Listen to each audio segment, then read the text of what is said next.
Hi guys, recently I've installed the garage door, this one and this one, and the installation was pretty easy. And you can watch step-by-step installation of these garage doors on my channel. Today the last step in the installation of this garage door, and that step is basically installing the weather shield from the outside, so that the draft of air cannot come inside, or air, or in the winter season the draft of cold air cannot get inside the garage. So as you see that around the garage door there is a small gap. Somewhere it is a little bit bigger, somewhere it is smaller, but overall yes, there is a gap is there. And the whole idea of this installing the weather shield is to make this gap disappear and prevent the air from going inside. And you will find this weather shield strips in the big box retail shops. I bought it from the Lowe's. This usually comes in two sizes. One is the 7 feet size, and the second one is the I think it is 9 feet size, just to cover the 8 feet garage door. Ours is basically 7 feet, and then on top of that I have over here there is a curve, means there is a notch is there on this side and on this side also. So my plan is to install this weather shield over the garage door. It's pretty easy. You don't need much of the equipments. The only tools required is the cutter. Either you can cut it using this cutter, or you could just use this small saw to cut the weather shield. And then you have two options. First option is either you could use the nails. These are self-tapping nails. I have 1 inch, but I would prefer to have 1.5 inch nail, or you can nail or screws, or you could have just the nails. These are the roofing nails, and I'm going to use them because it's easy to hammer them or put them using the hammer on the garage door. So my first plan is basically to select one of the strip and measure the distance at the top. So that is the first step. And of course when you are installing it, you have to make sure that you are installing when the garage door is in the closed position. So I'm going to measure from this point to this point, cut the strip, and then place this weather shield strip over there, and place it in place using the nails. So let me measure the distance and cut the strip, and I will show you that step in details.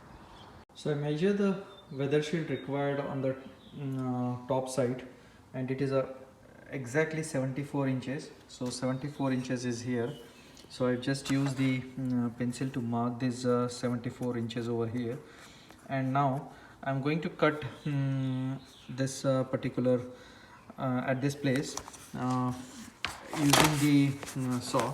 Just I'm going to make sure that it has some kind of a angle over here like this, and this angle will be only for until the this part. The whole idea is that I just want it goes inside that slanted position. In your case probably it is not required. It is going to be pretty straightforward cut, and you can do that one. And even in my case also I can do the same way. Just cut this one and get it over there, and then overlap the other side using that one, using the flip. But I just want to go little fancy, so I'm just going to try to attempt to cut it at the angle. And to cut it at the angle, I've just used the saw and started cutting like this. And then the rest of the thing I'm just going to use the scissor to cut it, so like this. And as I mentioned earlier, this is not required in this fashion. In my case, The garage door is not like the rectangular, and at the edge it was kind of inclined, so that's the reason why I'm doing this way. But it is up to you whether you want to go fancy or you want to keep it simple. So this is how the finished cut is. It is at 45-degree angle. I don't know whether you could see it, and this will very nicely go inside the groove which is available on the corner. Same thing is available, same thing I have done it on the other side also. It is at 45-degree, and this I didn't do anything. This will be just I'm going to use it for the overlapping. Now next step is basically I'm just going to take the pencil and mark every 12 inches or 1 feet,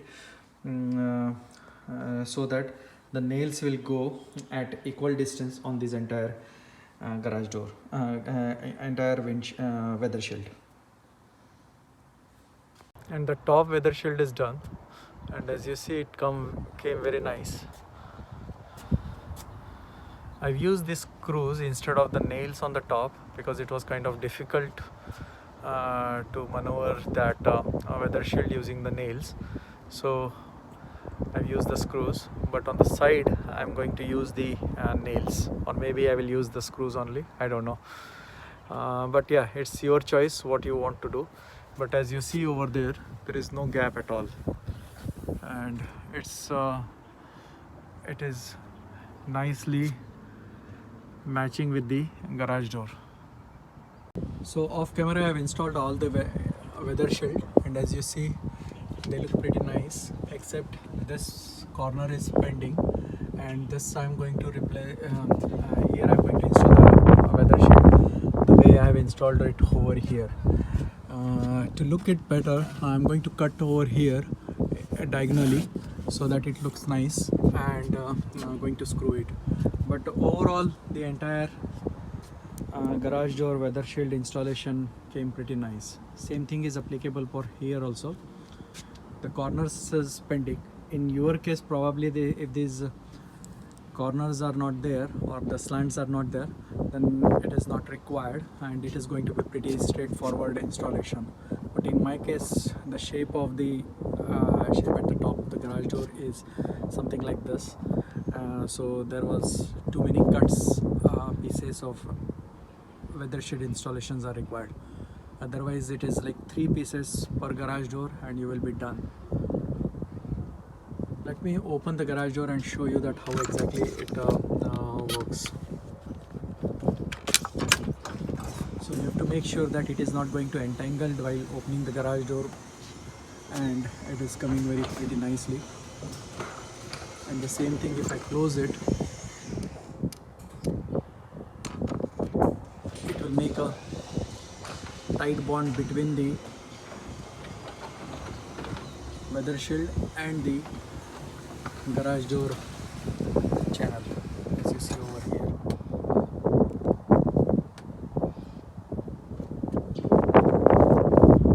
Thanks for watching.